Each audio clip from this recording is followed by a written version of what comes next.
Yesus kasih, dalam anugerah Tuhan bertemu lagi dengan saya dalam khotbah online GPC Anugerah Bermazmur Minggu 26 Desember 2021. Mari kita bersama-sama meminta hikmat dari Tuhan agar kita beroleh pengertian akan firman Tuhan yang akan sebentar lagi diberitakan.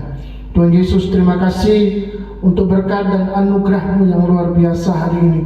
Kuduskan kami dan layakkan kami untuk menerima firman-Mu Tuhan, sehingga kami boleh belajar banyak hal dalam hidup ini, agar kami semakin berhati-hati di dalam perjalanan kami, dan kami boleh menjadi seperti yang Tuhan inginkan. Jauhkan kami dari segala kejahatan, dan buatlah kami boleh semakin hari semakin mengasihi Engkau. Ampuni dosa kami, kesalahan kami, bersihkan kami dengan darah Yesus, layakkan kami menerima firman-Mu. Demi nama Yesus kami bersyukur. Amin. Tuhan mengasihi kita dan Tuhan senantiasa ingin bersama dengan kita. Bahkan Tuhan ingin memberikan kepada kita pengertian agar kita tumbuh seperti sebuah pohon yang terus semakin tinggi, semakin besar, semakin kuat, banyak daunnya, berbunga dan berbuah lebat. Saudara-saudara yang Tuhan Yesus kasih, hari ini kita akan belajar tentang satu tema, yakni aktualisasi diri. Kuduskan. Apa itu aktualisasi diri? Saudara-saudara, kita akan membahasnya nanti bersama-sama dan belajar bahwa ternyata hal ini ada di dalam kehidupan kita, kehidupan seorang manusia.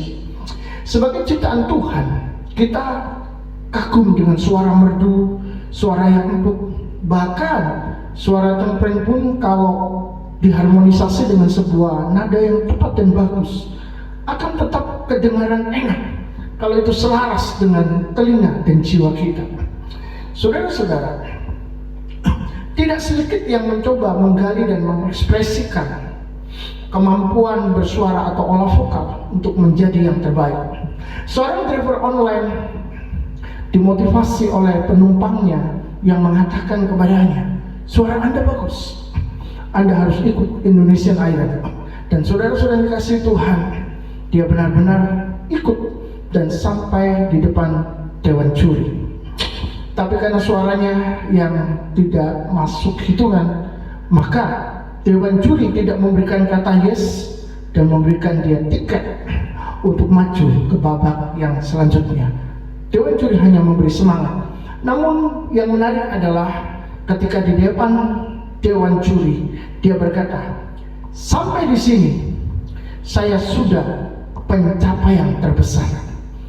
Saudara, dia tidak merasa harus terlalu menyesal, terlalu bersedih karena tidak bisa maju ke babak selanjutnya. Tetapi sampai di depan Dewan Juri dan dia bisa menunjukkan dia bisa sampai di situ, itu sudah cukup baginya. Karena mungkin di dalam level tingkatannya atau teman-temannya yang bersama dengan dia, sampai di depan Dewan Juri itu saja sudah cukup bagus. Ya, jadi inilah yang kita kenali sebagai aktualisasi diri. Saudara-saudara, aktualisasi diri adalah keinginan seseorang untuk menggunakan semua kemampuan dirinya untuk mencapai apapun yang mereka mau dan bisa dilakukan. Seorang ahli jiwa bernama Abraham Maslow dalam bukunya Hierarchy of Needs menggunakan istilah aktualisasi sebagai kebutuhan dan pencapaian tertinggi seorang manusia. Ini ada di Wikipedia. Aktualisasi diri adalah keinginan untuk melihat semua potensi diri sendiri yang bisa dimanifestasikan di dalam dunia nyata. Itu sebabnya saudara, ada orang-orang yang mau bertaruh nyawa untuk sebuah sensasi berbahaya demi sebuah aktualisasi diri, untuk menunjukkan dia bisa, dia dapat, dia mampu. Tentu hasilnya adalah kebanggaan dan kepercayaan diri. Bahkan seseorang bisa merasa memiliki sebuah power yang lebih dari orang lain ketika mereka mengaktualisasikan diri mereka di dalam sebuah perbuatan yang nyata, perbuatan yang kelihatan. Saudara, mungkin Anda pernah melihat seorang pengendara motor yang terbang, melayang, bahkan bersalto dengan sepeda motornya, melewati barisan mobil yang berjajar sangat panjang. Tentu saja itu adalah sebuah tindakan berbahaya, tindakan yang sangat beresiko tinggi. Taruhannya sekali lagi adalah nyawa. Tetapi saudara, dia tetap melakukannya. Itulah aktualisasi diri. Seorang balita belajar berjalan, dan ketika dia sudah mulai kuat, dia akan melakukannya berulang-ulang. Kenapa? Itu adalah aktualisasi diri. Inilah saya bisa seperti ini, saya mampu melakukannya. Itulah aktualisasi. Di sisi lain saudara, aktualisasi diri kalau tidak menjaga hati bisa menimbulkan kesombongan atau rasa tinggi hati. Orang bisa menjadi arogan, dan tentu itu dibenci Tuhan. Saya sempat terkejut melihat postingan di media sosial, karena yang ditampilkan adalah para rohaniawan yang hidup mewah dengan memakai jam tangan dan sepatu yang harganya ratusan juta. Wow, keren saudara, kira-kira begitu ya. Saudara-saudara, menurut saya itu juga bagian dari aktualisasi diri seorang manusia. Tidak peduli dia adalah jemaat ataupun dia adalah seorang rohaniawan, di mana saudara, seseorang ingin menunjukkan pencapaiannya di dalam soal materi. Tapi kita kembali bertanya, apakah ini adalah atau itu adalah kudus di hadapan Tuhan? Apakah itu memuliakan Tuhan? Ini soal etika atau soal perkenanan Tuhan? Kalau jemaat yang hidup secara demikian bagaimana? Bukankah menikmati berkat Tuhan bukan sebuah kesalahan? Saudara yang kekasih, jadikanlah Tuhan sebagai ukuran hidup di dalam menilai dan menimbang segala sesuatu yang kita lakukan. Amin. Kalau seseorang berkompetisi hidup mewah agar dilihat orang, apakah menurut saudara hal itu benar, hal itu kudus, hal itu menyenangkan hati Tuhan? Saya yakin saudara bisa menjawabnya sendiri. Yang jelas Alkitab atau firman Tuhan mengajar kepada kita, jagalah hatimu dengan segala kewaspadaan, karena dari situlah terpancar kehidupan. Semua halal, tetapi tidak semua berguna, kata Paulus. Jadi saudara, menurut Paulus, kalau bagi jemaat merupakan sebuah batu sandungan, kalau dia makan, maka dia tidak akan makan itu lagi. Ini adalah sebuah teladan, tapi juga sebagai pedoman hidup. Firman Tuhan juga berkata, jadilah pasangan yang seimbang dengan orang yang tidak percaya. Sehingga saudara harus ada perbedaan. Kalau Kristus memang benar-benar tinggal di dalam hidup kita, menjadi kudus tidak berarti tinggal di gunung-gunung, di gua-gua yang gelap, menyepi sendirian, tidak berhubungan dengan orang lain. Tidak saudara. Tidak juga harus meninggalkan hal-hal berbau daging secara total. Kalau kudus harus seperti itu, maka itu berarti kita tidak bisa makan, kita tidak bisa tidur, kita tidak bisa wisata, kita tidak boleh punya rumah bagus, punya mobil. Nggak boleh saudara. Kenapa? Karena tentu saja itu adalah kedagingan. Sebaliknya, harusnya tinggal di rumah gubuk saja atau di ranjang yang reot. Kira-kira seperti itu. Kekudusan itu bicara soal hati, bicara soal ketundukan, dan soal penyerahan diri kita kepada Tuhan. Setiap kita itu dituntun oleh Roh Kudus untuk semakin menyerupai Kristus. Jadi, kalau kita mulai keluar, maka itu tanda-tanda kita mulai dicemari. Pertanyaannya, aktualisasi diri kuduskah? Tentu saja tidak kudus jika kita keluar dari rencana dan kehendak Allah. Lalu bagaimana? Bertahanlah, biarlah itu sakit, tetapi akan menjadi bau yang harum di hadapan Tuhan. Begitulah saudara menjaga hidup sesuai dengan standar hidup yang sesuai dengan kemauan Tuhan. Aktualisasi diri bisa dipengaruhi oleh berbagai faktor. Salah satunya karena asal bangsa dan suku tertentu. Sehingga saudara dari asal suku tertentu itu bisa membuat seseorang itu mengaktualisasikan diri secara demikian. Maksudnya sesuai dengan pola pikir dan pandangannya terhadap kelebihan sukunya. Kalau seseorang merasa bahwa dia memiliki bangsa yang baik, suku yang baik, maka dia akan terdorong untuk berperilaku seperti suku bangsanya, betul? Tapi kalau suku dan bangsanya itu barbar, maka dia pun juga akan menjadi seorang barbar. Bagi dia barbar adalah sesuatu yang tidak salah, suatu kebanggaan. Jadi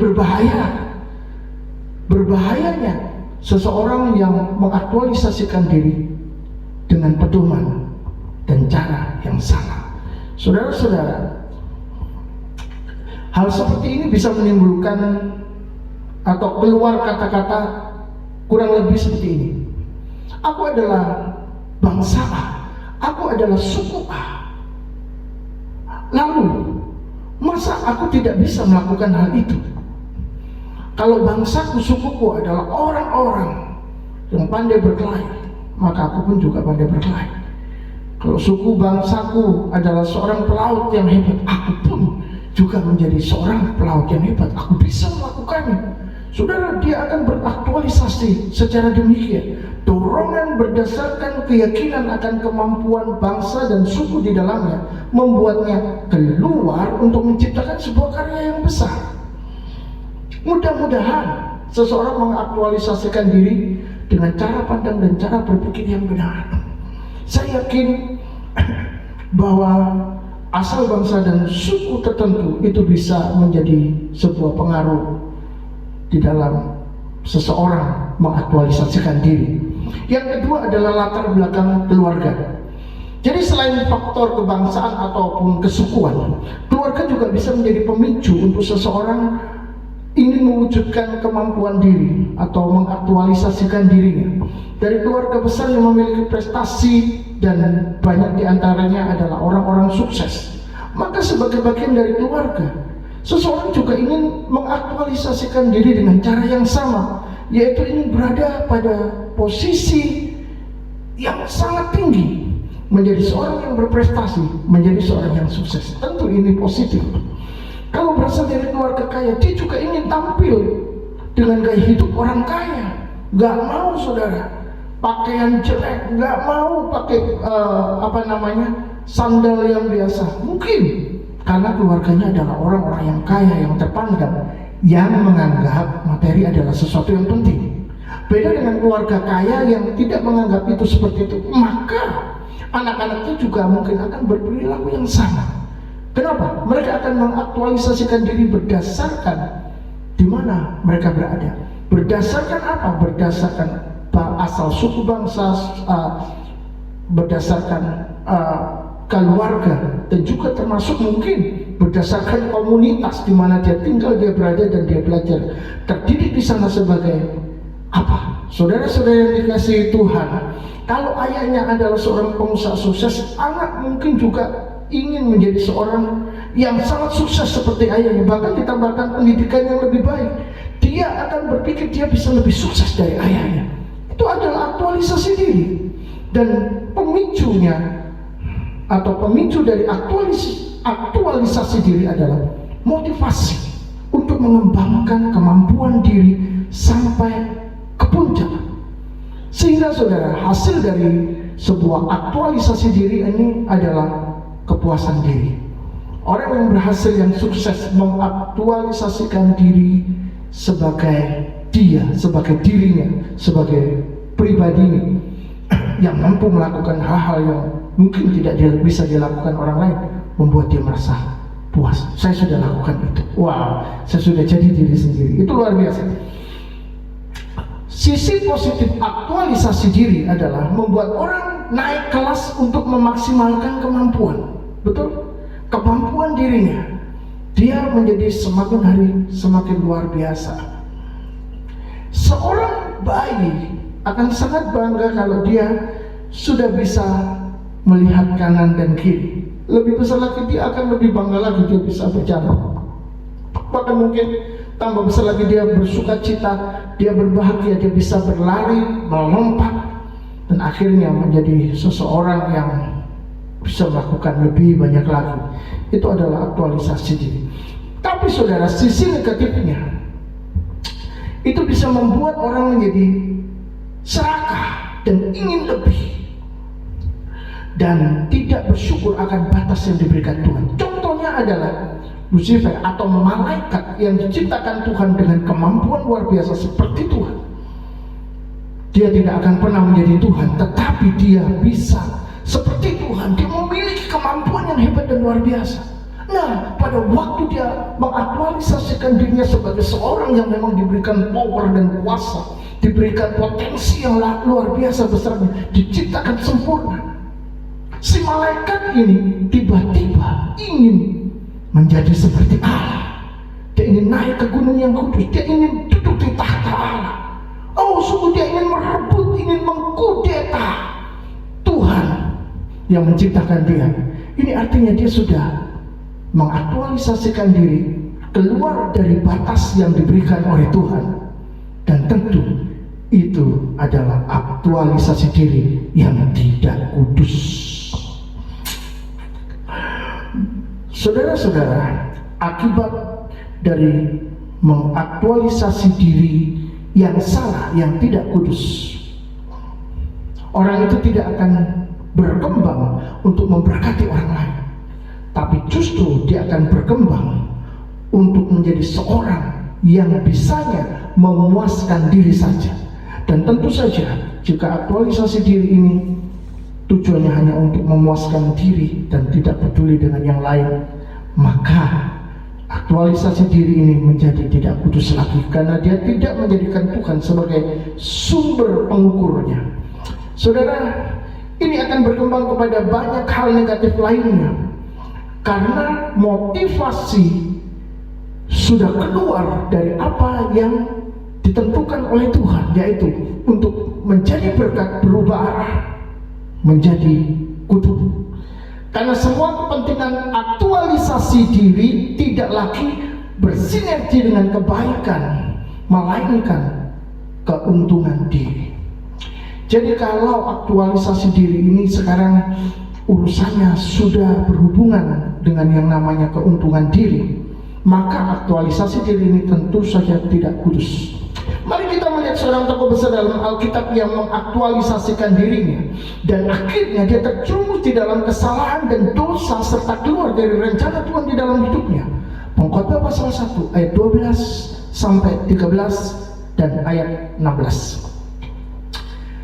Aku pengkhotbah adalah raja atas Israel di Yerusalem. Aku membulatkan hatiku untuk memeriksa dan menyelidiki dengan hikmat segala yang terjadi di bawah langit. Itu pekerjaan yang menyusahkan yang diberikan Allah kepada anak-anak manusia untuk melelahkan diri.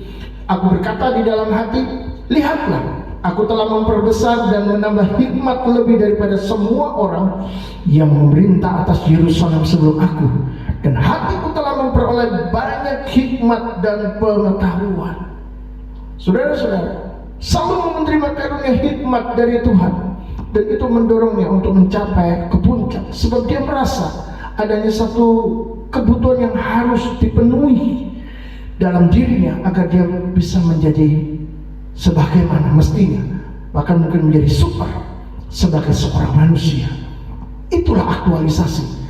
Namun Salomo meskipun terdiri dari keluarga Daud dan memiliki banyak orang hebat di sekitarnya yang bisa memberinya nasihat yang baik, tetapi ternyata Salomo tetap saja aktualisasinya kebablasan dari batasan yang diberikan oleh Tuhan.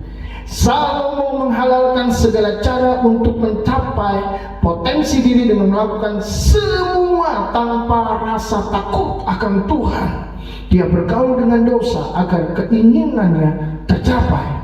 Tuhan melalui firman-Nya menunjukkan Salomo jatuh di dalam dosa ketidaksetiaan kepada Tuhan dengan mengikuti penyembahan kepada berhala, kepada Allah-Allah lain yang dibawa oleh istri-istrinya.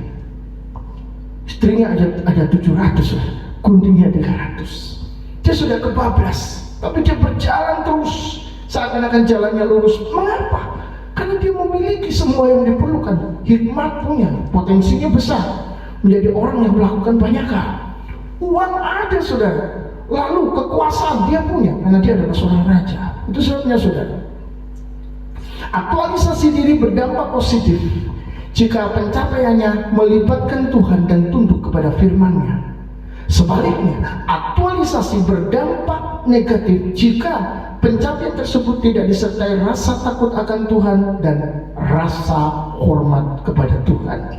Jika seorang mengaktualisasikan diri dan dia berjalan lurus tanpa peduli kanan kiri muka belakang, apalagi yang di atas, maka saudara-saudara, itu artinya dia berjalan sendiri menurut keinginannya sendiri, dan dia tidak memiliki rasa takut akan Tuhan, rasa hormat kepada Tuhan yang memberikan dia potensi untuk menjadi seorang manusia yang bisa mengaktualisasikan dirinya sebagaimana yang dikehendaki oleh Tuhan.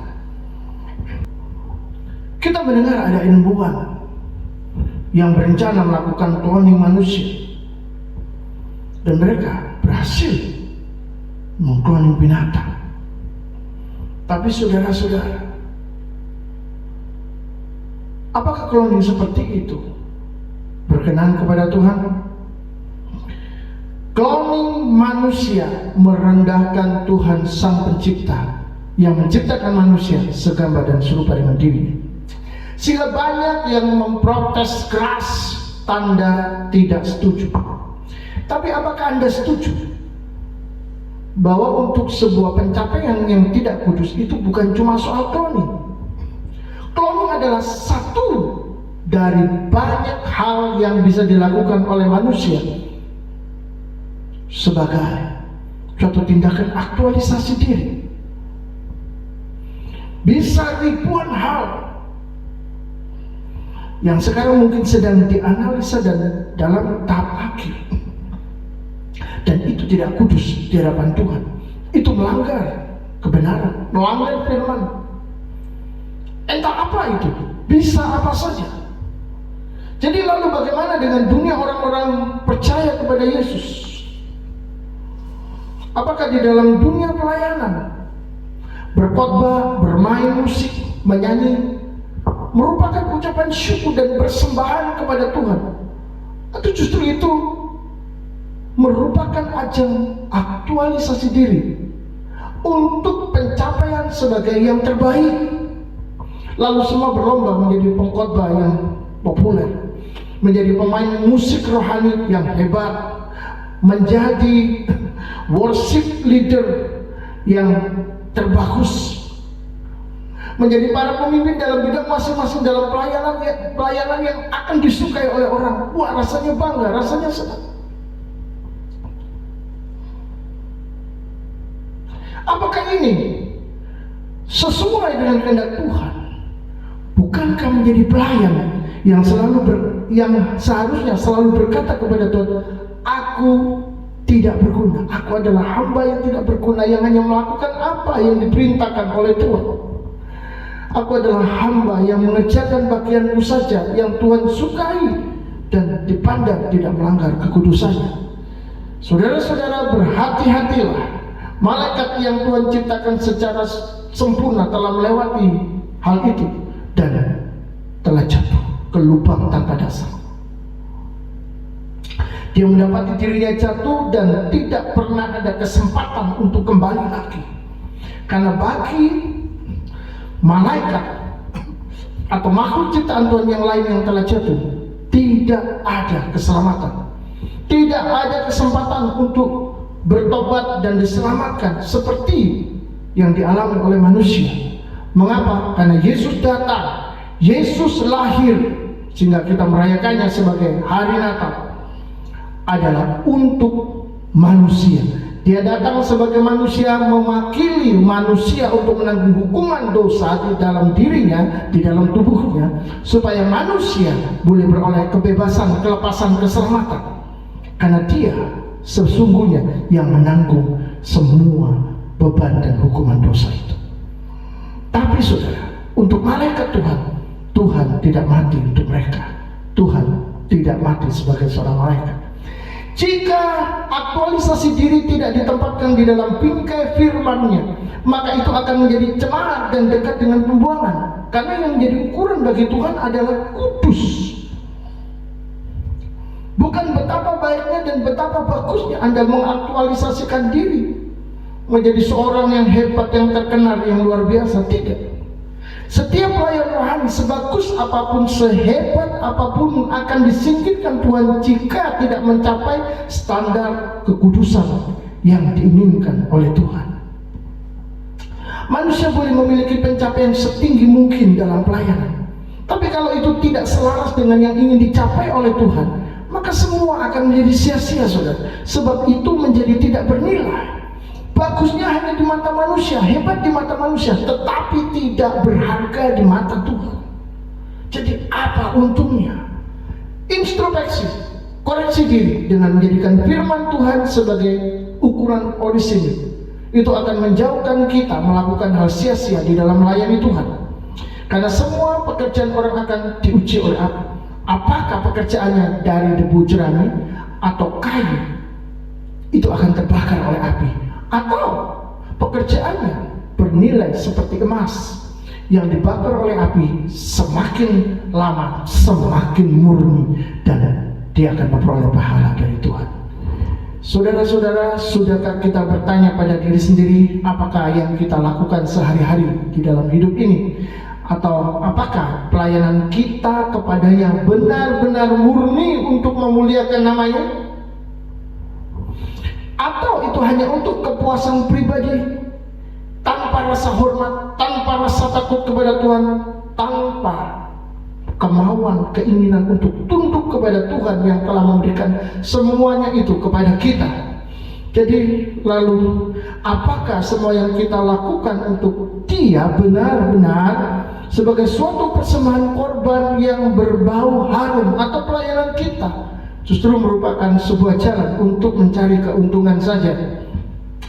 Saudara, motivasi menjadi alat penguji dari semua yang kita lakukan. Apakah itu untuk Tuhan atau hanya untuk diri sendiri? Dan kita yang akan memilihnya tanpa ada yang tahu, karena itu ada di dalam hati kita. Manusialah yang mengaktualisasi diri untuk yang baik atau untuk yang tidak baik. Jadi bukan Tuhan yang mengaktualisasi diri. Kalau Tuhan mengaktualisasi diri pasti kudus. Kalau kita, apakah pasti kudus? Kalau diri sendiri bisa menjawabnya, maka kita pasti tahu apa jawabannya. Sekali lagi, apakah aktualisasi yang kita lakukan itu kudus di hadapan Tuhan? Musa, seorang tokoh Alkitab yang begitu besar, ternama, dan saya yakin pasti dikenal, bahkan juga dikenal di kalangan orang Muslim. Musa adalah tokoh luar biasa, dan Musa juga mengaktualisasikan dirinya, tetapi sayangnya dia kebablasan.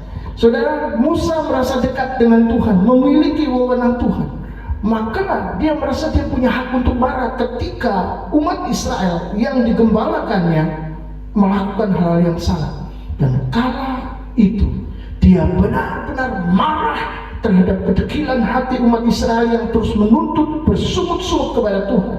Apakah salah? Dia sedang mengaktualisasikan diri sebagai seorang pemimpin, saudara. Masalahnya dia melebihi batas. Aktualisasi dirinya kebablasan, dan dia keluar dari kehendak Allah.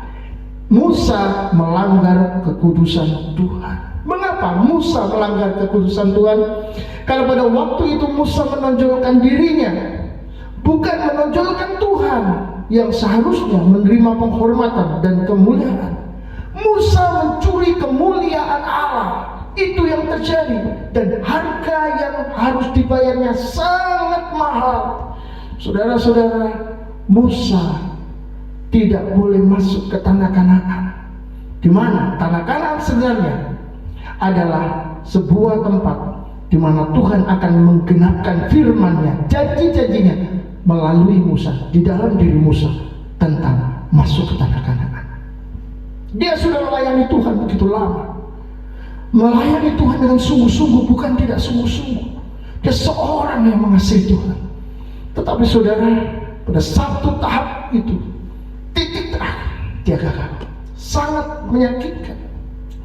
Saudara bisa bayangkan kalau saudara akan memperoleh sebuah berkat besar, saudara akan memperoleh keuntungan besar, hanya tinggal satu langkah saja saudara memperoleh itu di tangan. Tapi tiba-tiba ketika sudah dekat, itu hilang lenyap, diambil oleh orang lain. Bagaimana rasanya? Saya yakin saudara akan merasa sesak, sangat sakit. Dan saya tidak bisa membayangkan rasa sakit di dalam jiwa dan hati Musa.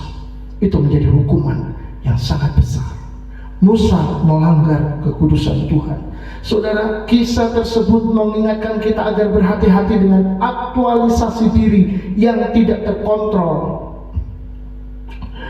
Karena jika oleh Tuhan dipandang itu melanggar kekudusannya, maka itu akan berakibat sangat fatal. Sebaliknya, aktualisasi diri yang berkenan di hadapan Tuhan akan memuliakan Tuhan dan akan membuahkan segala sesuatu yang baik. Ada 3 hal yang perlu kita renungkan. Yang pertama, sebagai ciptaan Tuhan yang diberi potensi luar biasa, itu akan mendorong kita mengekspresikan semua kemampuan sampai titik yang tertinggi.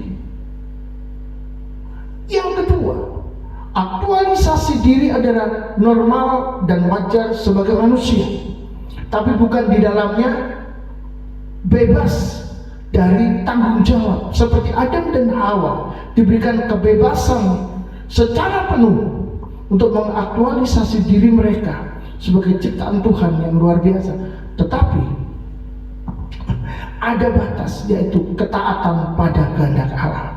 Saudara-saudara, motivasi diri adalah batas yang diperhatikan sebagai kontrol. Ini yang ketiga. Apakah aktualisasi diri tetap terukur dan masih berkenan, atau telah keluar jalur dan melanggar kekudusannya?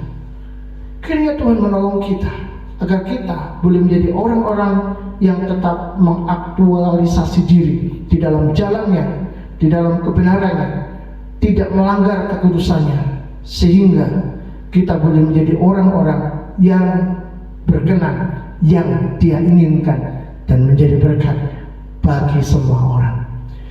Tuhan memberkati saudara. Kiranya firman Tuhan boleh membawa kita mengaktualisasikan diri secara tepat dan benar sesuai dengan kehendak-Nya. Amin. Tuhan memberkati.